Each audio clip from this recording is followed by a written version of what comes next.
Hey, ¿qué onda? ¿Cómo están? Yo soy Isa de Alphonse, este es mi canal de YouTube y tú eres bienvenido de vuelta. Y como podrán ver en el título en la parte de abajo, hoy vamos a hablar de la evolución de los libros de texto en México. Así que, comenzamos.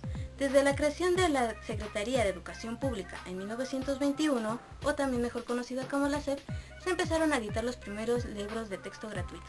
Los primeros en aparecer bajo la dirección de José Vasconcelos fueron los libros de lectura y de literatura. Posteriormente aparecieron los libros de Historia de México y de Historia Universal, pero no fue sino hasta febrero de 1959 en que apareció la Comisión Nacional de Libros de Texto Gratuitos con la única misión y finalidad de recopilar la información, editarla y posteriormente repartir los libros de texto gratuito en todas las instituciones educativas. La primera gran generación de los libros de texto fue de 1960 hasta 1971, conocido como los libros de los 11 años, pero la mayoría de esos libros fueron utilizados hasta 1974. Para obtener la información, la Comisión Nacional de Libros de Textos Gratuitos decidió lanzar una convocatoria de un concurso para que varios de los profesionales en la materia mandaran los textos que creían pertinentes para la educación de la niñez en esa época. Pero al notar que la mayoría de los textos tenían muy mala calidad, decidieron otorgar la pesada tarea a varios de los especialistas en la materia. Pero los libros fueron apareciendo paulatinamente, desde 1960 hasta 1968 apareciendo los últimos libros del sexto año de primaria.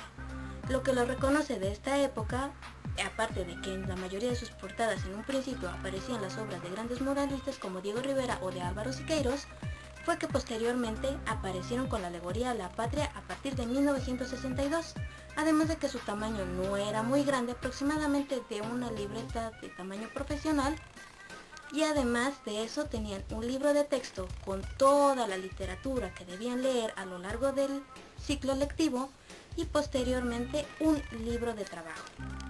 La siguiente generación fue dada a partir de 1972 hasta 1992.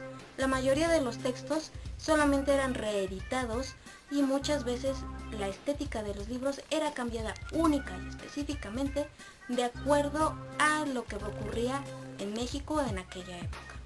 Nuevamente, la Comisión Nacional nació una convocatoria de un concurso para que varios de los especialistas otorgaran sus mejores textos y estos eran agregados a los libros de texto gratuito en sus primeras reediciones.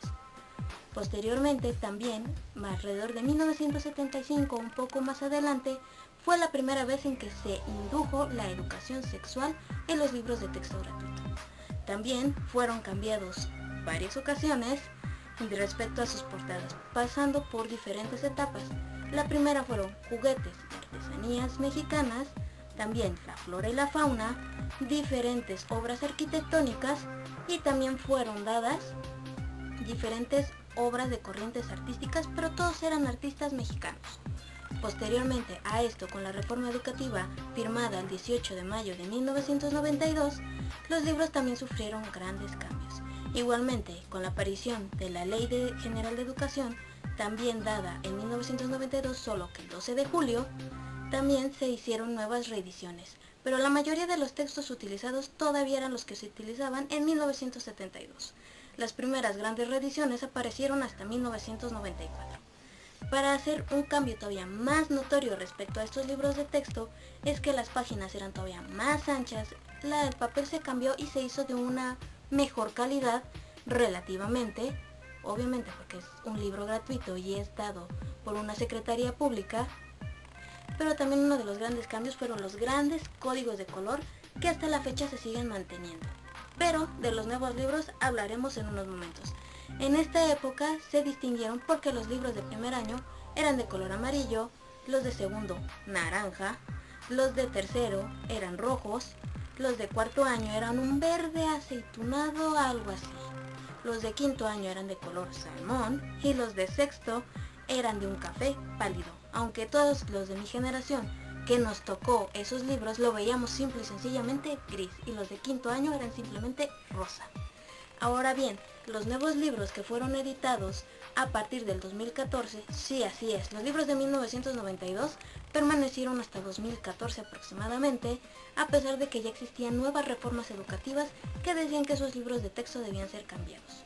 Ahora bien, los nuevos libros, de hecho intentaré poner unas cuantas imágenes por aquí alrededor para que vean el comparativo. Las primeras ediciones que ahora se utilizan son con la alegoría a la patria o la patria simplemente conocida de ese modo, pero se permanecen los códigos de color para diferenciar por los grados, por lo menos en el lomo, además de que se cambiaron ciertas materias y actualmente se agrega de primero a tercer año de primaria, se agrega la materia de la entidad donde vivo, que es simple y sencillamente todos los datos de acuerdo al estado donde esté radicando el niño durante la primaria. Pero ahora bien, haciendo un análisis un poquito más profundo, pero de los libros de historia, que esos fueron los que yo decidí hacer, a partir del cuarto año actualmente es cuando se da historia, siendo que de mi generación nos los daban desde tercer año. Pero vamos a ocupar el libro de cuarto año de primaria de 1992 contra la edición del 2014 que todavía se sigue utilizando hasta el 2018. El código de color sigue siendo verde, eso no ha cambiado absolutamente nada en las portadas. De un lado está el Hidalgo y del otro lado se encuentra la patria. Ahora bien, los índices de la edición de 1992, los índices eran total y completamente en negro.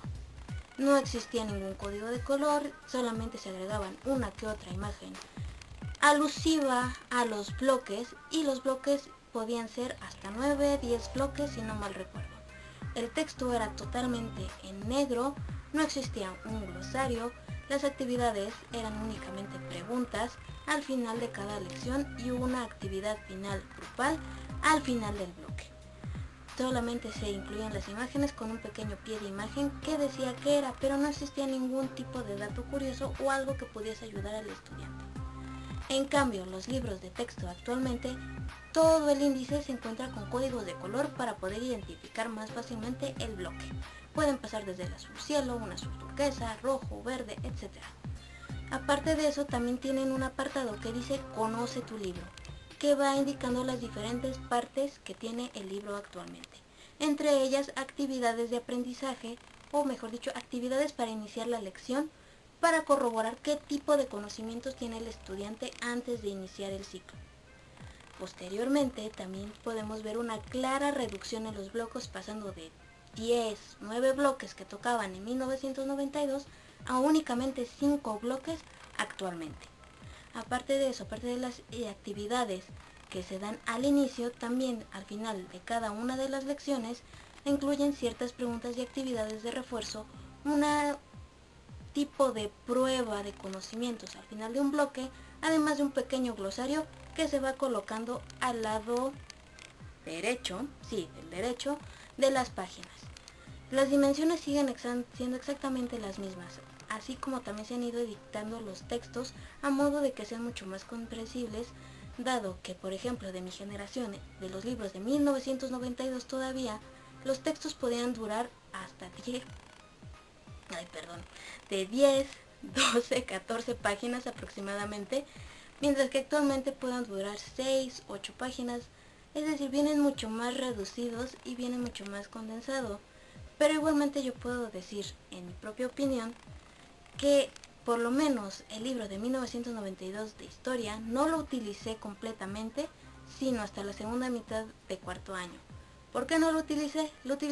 No lo llegué a utilizar completamente porque en la escuela primaria en la que yo iba, por lo menos donde yo nací, utilizábamos la guía Santillana, que ese era únicamente un párrafo grande resumido, en este caso de historia, y posteriormente abajo verían varias preguntas y actividades para reforzar el conocimiento del estudiante.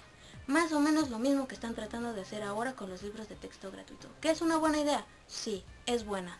Pero también hay que saber dinamizarla un poco más para que todos este tipo de conocimientos sean mucho más arraigados y que sean posteriormente llevados a la práctica o que no se olviden tan fácilmente en los estudiantes actualmente. Bueno, eso sería todo por mi parte.